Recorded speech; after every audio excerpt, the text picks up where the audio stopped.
afternoon all. I'm Priya Jain, Assistant Professor at IRTS Pharmacy Bhopal. Today I'm going to take your class on classification and nomenclature of organic compound. Before beginning of the lecture, first we will discuss on what the organic compound is and how we are classifying them. So organic compound should contain a carbon link. It means वो सारे compound जिनके अंदर carbon carbon एक long chain होती है उसको हम organic compound बोलते हैं.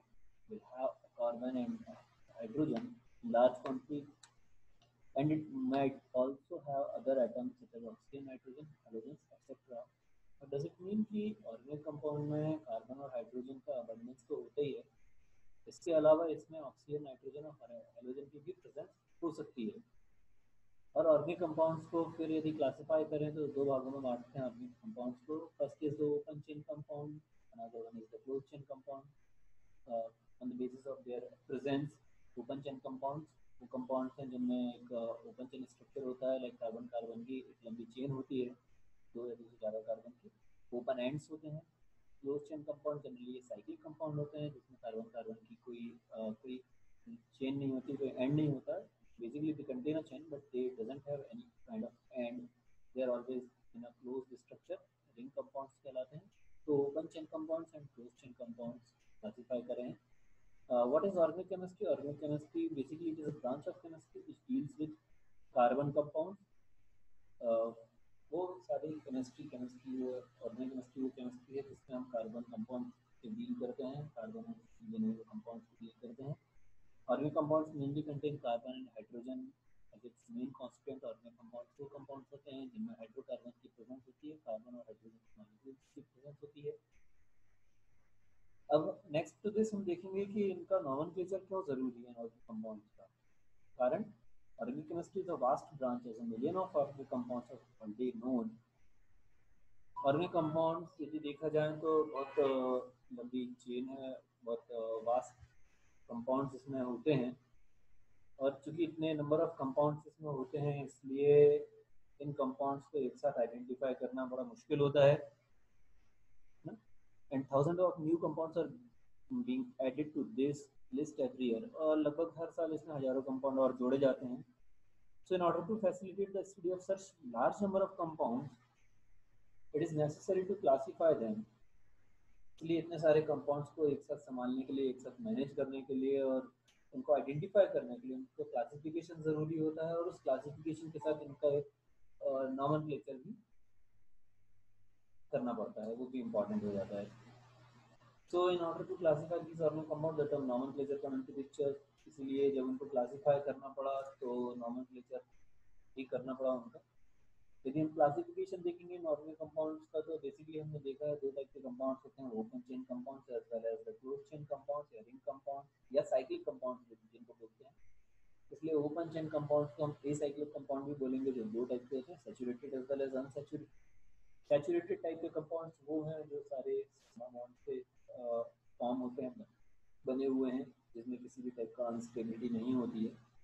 अनसैचुरेटेड वो कंपाउंड्स होते हैं जिनमें डबल बॉन्ड होता है, ट्रिपल बॉन्ड होता है, as well as unsaturation instability भी होती है.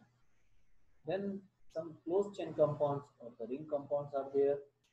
क्लोज चेन कंपाउंड्स जो होते हैं इनको रिंग कंपाउंड्स या साइक्लिक कंपाउंड्स भी बोलते हैं, like homocyclic compounds, carbocyclic compounds कहलाते हैं. इनको भी देखा जाए तो ये दो भागों में बांटे जाते हैं, होमोसाइक्लिक कंपाउंड्स या कार्बोसाइक्लिक कंपाउंड. जैसा कि नाम से समझ में आता है, होमोसाइक्लिक कंपाउंड जो कि सारे एक ही टाइप के एटम से मिलकर बनते हैं, इनको कार्बोसाइक्लिक कंपाउंड भी बोलते हैं. And another one is the heterocyclic compound. Heterocyclic compound वो कंपाउंड है जिसमें रिंग के फॉर्मेशन में कार्बन के अलावा किसी और टाइप के एटम का यूज हुआ होता है. They are known as heterocyclic compound. तो कार्बोसाइक्लिक या होमोसाइक्लिक को भी दो भागों में बांटा गया है, alicyclic as well as the aromatic compound. Heterocyclic भी same alicyclic as well as aromatic compound. But aromatic compounds को देखेंगे होमोसाइक्लिक्स में तो दो टाइप के होते हैं, benzenoid as well as non benzenoid. Benzenoid वो कंपाउंड्स हैं जो सिर्फ बेंजीन टाइप के स्ट्रक्चर से मिलकर बने हैं. नॉन बेंजोनाइट वो कंपाउंड है जो साइक्लिक कंपाउंड है, बट बेंजीन के अलावा दूसरे टाइप का रिंग स्ट्रक्चर होता है. आइदर 5 मेंबर रिंग स्ट्रक्चर होता है या 6 member without benzene ring structure होता है. So this one is the classification of organic compounds. Now comes to the open chain compounds or what we consider acyclic compounds. वो सारे compounds जिनमें कोई particular ring structure नहीं होता, open chain compounds होते हैं, open end compounds होते हैं, वो acyclic या open chain compounds बोलते हैं. Carbon atoms are present in the form of open chain. Open chain के form में carbon atom होती है. This chain may be a straight chain or a branched chain. ये जो chain है वो straight भी हो सकती है, like carbon carbon की straight chain हो सकती है, या carbon के बीच में कहीं भी एक branching भी हो सकती है. So the branched chain भी हो सकते हैं. These were initially known as aliphatic compounds because the compound of this class were derived from either animal or vegetable fats. Basically aliphatic देखें तो either वो animal origin से मिल रहे थे initially या वेजिटेबल फैट से मिल रहे थे, दैट्स द एलिफैटिक कंपाउंड्स ये कहलाते हैं. सो इन टाइप के कंपाउंड्स को हम एसाइक्लिक, एलिफैटिक या ओपन चेन कंपाउंड बोल सकते हैं. Then the straight chain compounds. Straight chain compounds जैसे अपने देखा एलिसाइक्लिक और ओपन चेन कंपाउंड्स को दो भागों में बांटा गया, straight chain compounds as well as the branch chain compounds. Straight chain compounds वो हैं जिसमें कार्बन स्केलेटन एक स्ट्रेट चेन के फॉर्म में होता है, लाइक जैसे हम प्रोपेन, ब्यूटेन, पेंटेन इस टाइप के मॉलिक्यूल को देखते हैं. So these are straight chain compounds. Then the branched chain compounds. तो branched chain में भी हम देखेंगे तो जिसमें कहीं ना कहीं ब्रांचिंग हो, लाइक यदि कार्बन कार्बन की एक जो चेन चल रही है उसमें कहीं CH3 भी आता है, लाइक ये जो कार्बन कार्बन है इथीन का मॉलिक्यूल है, ये इथीन के बीच में यदि कहीं दूसरी कार्बन चेन स्टार्ट हुई है एक कार्बन के साथ मिलकर, then it is a branched chain compound which is isobutyl. Then the cyclic और द क्लोज चेन कंपाउंड्स से हमने ब्रॉडली देखा था, तो एसाइक्लिक थे और दूसरे साइक्लिक थे. साइक्लिक कंपाउंड या क्लोज चेन कंपाउंड वो होते हैं जिनमें एक रिंग स्ट्रक्चर की प्रेजेंस होती है. They are marked by presence of one or more close chain और what we can say the ring of atoms in their structure.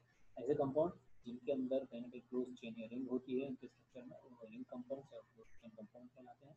तो depending on whether there is a presence of any other atom part apart from carbon in the constitution of the ring, they are further classified as. तो ring chain compound यदि हम broadly देखें तो उसमें ये necessary नहीं है कि वो कार्बन से ही मिलके बने हों या कोई और एटम भी रिंग के कॉन्स्टिट्यूशन में यूज हुआ हो.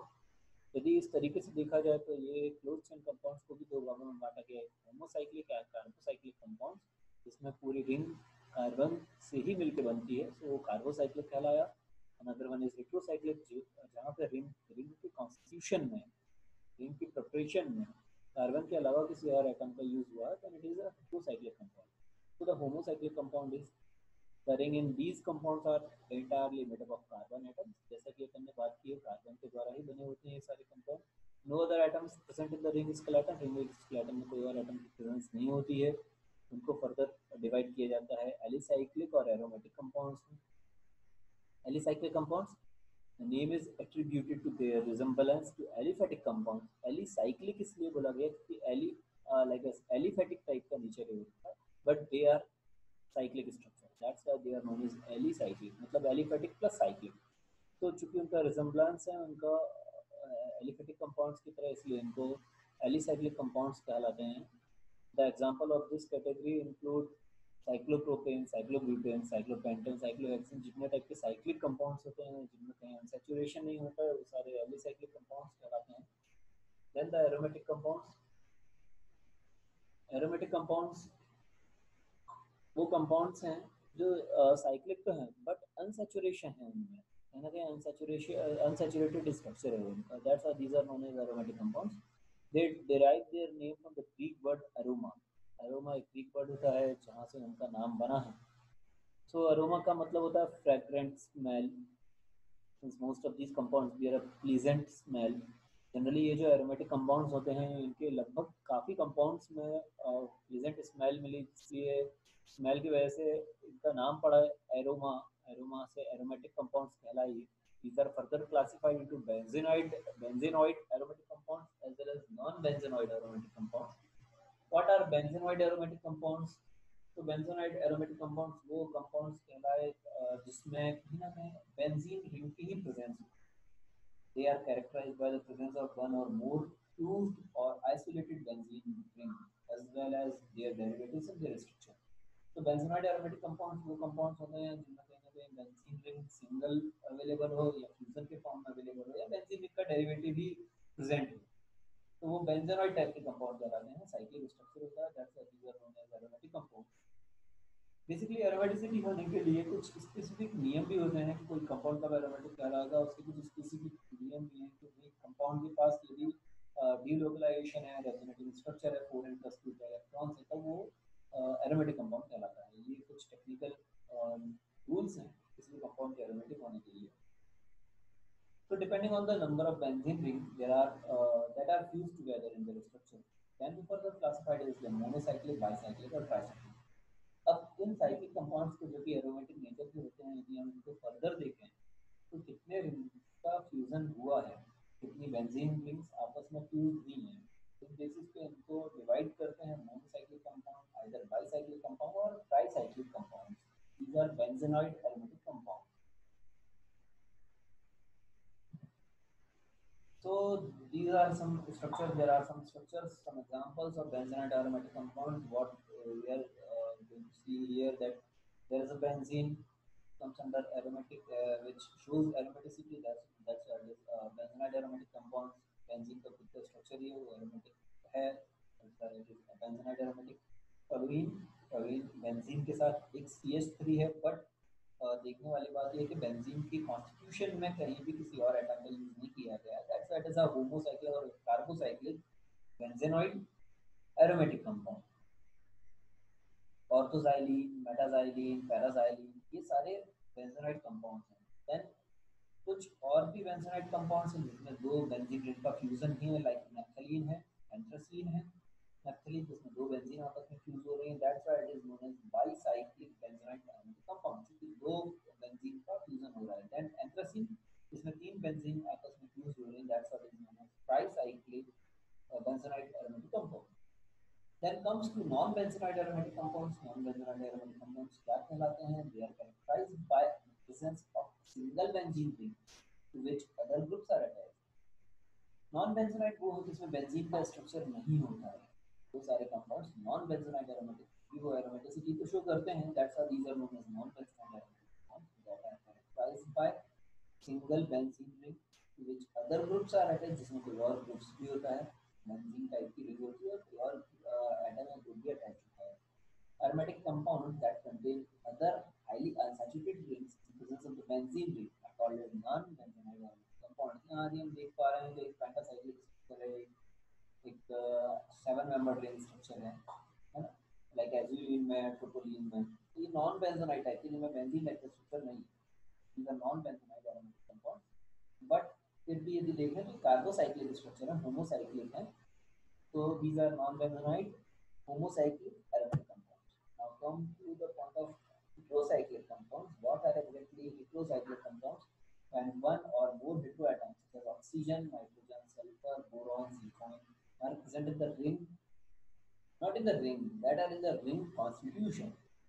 रिंग को बनाने में यदि किसी और हेट्रो एटम का यूज हुआ, हेट्रो एटम इसलिए इनको बोला गया, इन सब एटम्स को हेट्रो एटम इसलिए बोला गया क्योंकि ऑर्गेनिक केमिस्ट्री की जब हम डेफिनेशन देखते हैं तब वो जितने भी ऑर्गेनिक कंपाउंड होते हैं तो बनाने में जनरली कार्बन और हाइड्रोजन का ही यूज होता है। वो कार्बन ये अपने ऑर्गेनिक कंपाउंड्स कहलाते हैं। तो यदि कार्बन हाइड्रोजन के अलावा, कार्बन के अलावा कोई और एटम का रिंग कॉन्स्टिट्यूशन में यूज हुआ है, ध्यान रखिएगा रिंग कॉन्स्टिट्यूशन में यूज हुआ है, then these are known as heterocyclic compounds।